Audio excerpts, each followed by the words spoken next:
Rendiamo il cancro sempre più curabile, un'iniziativa qui all'Istituto Foderà che vede coinvolti anche i ragazzi. Ne parliamo con la dottoressa Alice Conigliaro che relazionerà appunto sull'argomento.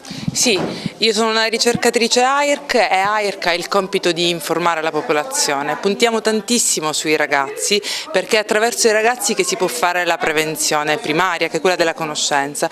Loro devono sapere che oggi il cancro è sempre più curabile, devono sapere anche che è possibile prevenire il cancro con delle corrette abitudini che sono abitudini alimentari, con uno stile di vita sano. Devono sapere anche che c'è chi sta lavorando per combattere il cancro su un altro ring, che è quello dei ricercatori, che lavoriamo quotidianamente grazie al sostegno di tutti quanti voi per trovare una soluzione al cancro, per trovare delle terapie più efficaci ed effetto per la popolazione.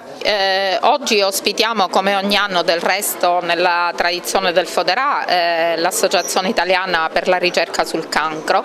La ospitiamo nella consapevolezza che l'articolo 32 della Costituzione garantisce per tutti i cittadini il diritto inalienabile alla salute e che un'associazione come questa aiuta a tutelare questo diritto. È chiaro che la Costituzione difende e deve garantire ad ogni cittadino il benessere sociale e psicofisico.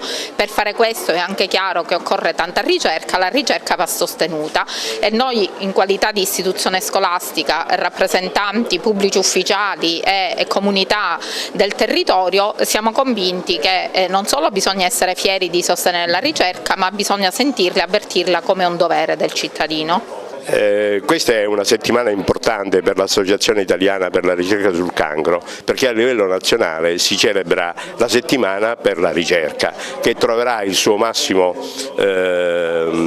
riferimento nel ricevimento che il Presidente della Repubblica fa come da consuetudine, come da tradizione al Quirinale, e riceve gli scienziati, i ricercatori, i giovani ricercatori e anche i tanti volontari. AIRC ha 4.500.000 volontari in tutta Italia. La delegazione di Agrigento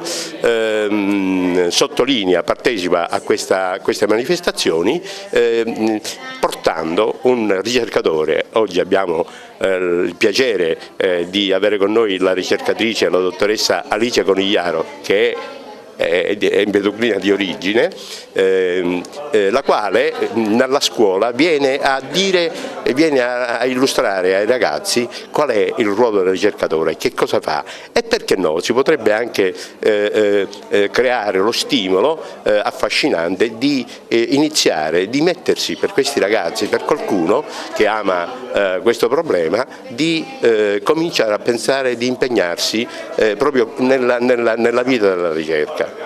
Naturalmente tutto questo è finalizzato anche a fare conoscere meglio la IRC e tutto poi, la ricerca è una cosa importantissima ma è molto costosa e allora la IRC sostiene con un impegno economico che in poco più di 50 anni è stato di 1.300.000.000.000, non so se è poco, quindi è una cosa importante, per cercare di promuovere e sostenere i tanti ricercatori italiani che sono di alto livello, altissimo livello, riconosciuto a livello internazionale.